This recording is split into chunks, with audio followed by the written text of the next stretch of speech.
السلام عليكم ورحمة الله تعالى وبركاته. أرر بدن قلي معي وقت دمال الجوجا مالنتو ومالن عن مالمه عن شقة وقبرنا هاي المركب وحربا إن عم بوبسيو سجالك غضب runtii intooda badan waaba laga wada hadlay oo sidii anigu aan u arkayay baa looga hadlay laakiin waxaan is yiri haddaadan tirada badin waan naqaanaa qolyaha minid lama qaado oo marmar baarlamaanka waxaa dhaca wixii baa meeshiisa ku soo noqnoqda marka waxaan waa sakan gareynayaa cid kastoo iigu horeysay qodobka koowaad meesha muslimka ah baan waxaan ka qabaa islaam in laga dhigo dad badan baa sunni ku daray aniga sunniga waxaan is leeyahay qaybta diinta ha loo raro qodobka intaasaan ka qabaa faqradiisa koowaad meesha muslimka islaamka laga dhigo oo dawla islaamiya dawla muslima kama jirto adduunka faqradiisa isla qodobka faqrada saddexaad meesha la leeyahay wuxuu shacbiga wuxuu xil saaranayaa awoodaha u isticmaalaya si toos ama si dadban u adeegsanaya hay-adihiisa uu xil saartay hay-adaha shacbigu doorto inta badan waa labada aqal sidii loo gelin karo siiqada waa qabaa in baarlamaanka halkaa la geliyo qodobka shanaad faqrada shanaad baan ka wadaa oo isla qodobka koowaad weeye weli waxaan rabaa gobonnimo iyo madax bannaani maxaa u dhaxeeya labaduba waa qoran yihiin waxaa qoran gobonnimada iyo madax bannaanida marka waxa u dhaxeeya waa garan waaye qodobka labaad oo diinta ka hadlaya aniga waxaan qabaa siiqada oo dhan in la bedelo oo sida ay u qoran tahay si ka duwan loo qoro waxaan qabaa in la qoro diinta dalka iyo dowladda jamhuuriyadda federaalka soomaaliyeed waa islaam sunni ah halkaas sunniga in la geliyaan qabaa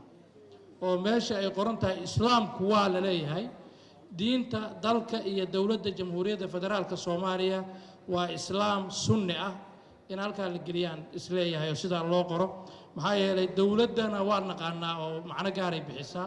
oo canaasir dowladnimadu ku samaysantaa jirta dalkana waa la yaqaanaa oo macno gaar uu bixiyaayoo kuwaasuu mid ka mida yahay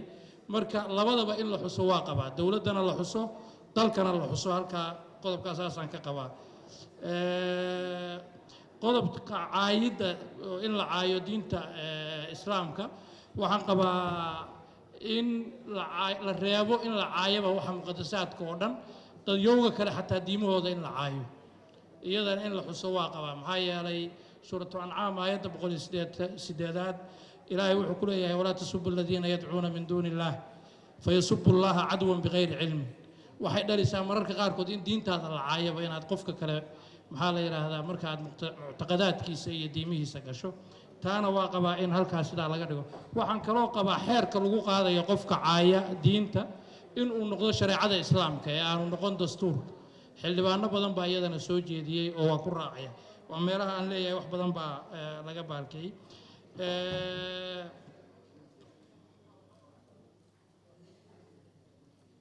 meel kasta oo muslim ku qoran tahay islaam ha lagu bedelaan isleeyahay marka ay ka hadlayso wax dowladnimada khuseeya qodobka afraad oo qodobka saddexaad faqradiisa afraad waa fahmi waaye 5 goor baan ku celiyey mahakadka iyo joogsiga iyo meelaha ay ku jiraan baan garan waaye aad baan u fahmi waayey marka waxaan isleeyahay bal dib ha loogu noqdo iyagana waxaan rabnaa dastuurku inuu noqdo dastuur qof kasta uu fahmi karo dastuurka horey waxaynu ugu wareernay halkaanaan xusuustaa qodobka 72aad baanu 10 beri ku doodeennay oo nin walba dacal haystay oo daliishanay waana iska soo horjeeday aragtiyahayagu aragtiyo isdiidan baanu hal qodob u daliishanayna marka wixii maadaama aynu faraha kula jirno si wixii looga kaaftoomo luqad sahlan la wada fahmi karo aan macno badan oo la jiidan karo yeelan karin baan rabnaa oo luqad waadixa ah qodobkaas faqradiisa shanaad oo haweenka ka hadlaysa haweenka waa taageersannahay in 30% loo qorana waa qabaa sidii loo dhigayay oo 30% ahayd si xoogaa ka duwan baan qabaa in aniga waxaan qabaa qodobkan lagu daro ugu yaraan 3 meelood oo hal meel in ay 3 laamood oo dowladda heer kasta ay yihiin ay ka helaan marka halkaas 3 meelood oo hal meel baan isleeyahay isla faqrada lixaad oo qodobka aan weli ku jiro oo qodobka saddexaad waxaan qabaa siiqada uu qoran yahay in wax laga bedelo awood dowladeedka af Soomaali maaha wax la soo turjumay baan moodaa awood dowladeedka meesha ku qoran waxaan isleeyahay laga dhigo heer kasta la soo mariyo heer kasta oo awood dowladeed ah waxaa loo adeegsan karaa ha la dhaho heer kasta ha ka soo hormarto baan qabaa awood dowladeed kacdaana laga saaro hadhow markii la soo baalkeenayo qodobka afraad oo qaybtiisa isla qodobkan qaybtiisa toddobaad webiyada ha lagu daro dad badan baa soo jeediyey webiyadeenu dal waxay ka yimaadaan intooda badan aan darisnahay haddaan lagu caddayn mabaadi'da dastuurka ku qoran aanan ka mid noqon waxaa laga yaabaa inaan hadhow awood badan la gelin qodobkaana saasaan ka qabaa qodobka afraad qaybtiisa saddexaad maxaa la dhahaa faqradiisa saddexaad waxaan is leeyahay xeer kasta go'aan kasta tallaabo kasta meeshay ku qoran tahay qof horena waa yidhi kastadaa ha loo wada damaysiiyo xeer go'aan ama tallaabo kasta ha la dho qaraarna ha lagu daraan qabaa maxaa yeelay waxaa mararka qaarkood golayaasha ka soo baxaa qaraaraha ka soo baxa marka waxaan is leeyahay iyadana siiqadeeda marka la qorayo xeer go'aan qaraar ama tallaabo kasta ha la yidhaah meeshiis ugu dambaysa isla faqradaasna waxaa ka tirteen si waafaqsan dastuurkan aniga waa qabaa in lagu soo celiyo si waafaqsan dastuurkan maxaa yeelay isla dastuurkan waxaa ku menshin garaynaysaan dastuurkii 60kii marka meeshii hadhow la isku qabsan lahaa dastuurkii 60kii qolo la imaan lahayd waxaan qabaa ha lagu caddeeyo si waafaqsan dastuurkan ha lagu soo celiyo oo dastuurkan ha noqdo maxaa la yidhahdaa wax lagu kala baxayo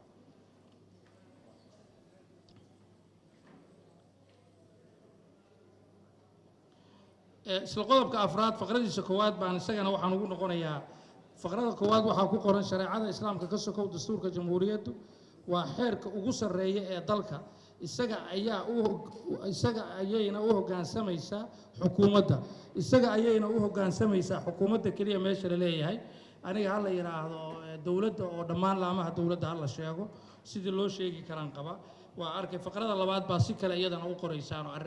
ururada bulshada iyo waxaa kaga hadlaysaan marka kan dowladda ha lagu wada qoro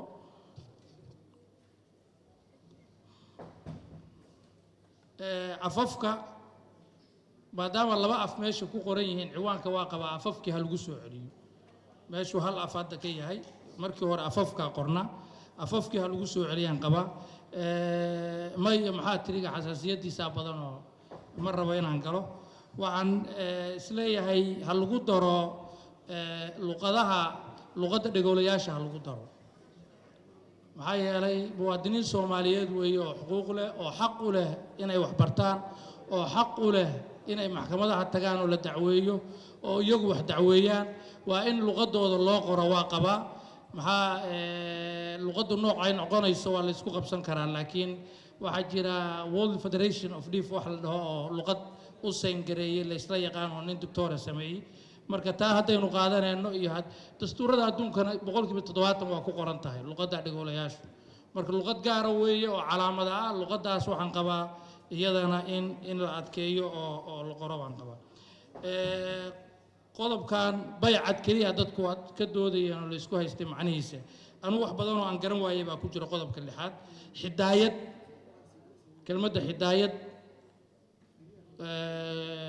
waxaan isleeyahay qofkii fahansan kelmad ka sii fudud oo aad loo fahmi karo ha lagu bedelo aniga ma fahmin waxaan kale oo aad ugu wareeray hareeraha waxaa ka haya waa faqrada labaad hidaayad waa faqrada labaad isla faqrada labaad hareeraha waxaa ka haya laba shabeel oo isu tusmaysan laftigeedu kelmada aniga macnaha halkan ku samaynaysa ilama muuqato is eegaya miyaa laga wadaa ma aqaan waxa sida ay u qoran tahay idinkaa la rabaa inaad dib ugu noqotaan heesta calanku shaqo idinka idin taallay ma aha oo hadda laydinku eedayn maayo wixii ay ahaydba waa wax muddo lagu dhaqmaayay oo dadkan ka dhaxayso ama haynoo xumaato ama haynoo fiicnaatee iyadaynu isticmaalaynay laakiin waxaan qabaa inta badan waxaa la isticmaalaa heesta ma aha waa muusigada marka in lagu qoro muusigada heesta qoloba calankeeda muusigada in lagu daro waa qabaa halkaa maxaa yeelay waxaa astaan ahaan loo garaaco oo la garaaco waa muusigada heesta lama qaado inteeda badan qodobka afraadaad ku soo darteen laftigiisa bilad sharafka calanka bilad sharafka dowladda miyaa bilad sharaf calanka keliya ma fahminaan iyadana halkaas waa waxbaa igu dhiman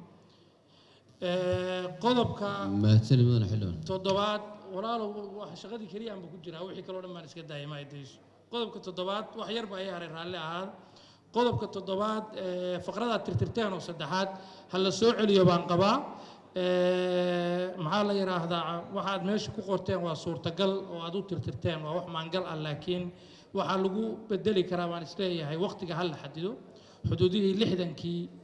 oo kale ha lagu daro wixii lagu muransanaa waxa lagu xalin doonaa qaabka meesha ku qoran laakiin sideeda loo soo celiyo isla qodobka faqradiisa afraad qodobka toddobaad faqradiisa afraad iyada ma haysto macnaha meesha ku qoran laakiin waxa muuqata dastuurku luqadii uu waajibinayeen af Soomaali baa ka dhigteen waxaana idin qoran af Ingiriisi A B C D E F baa idin qoran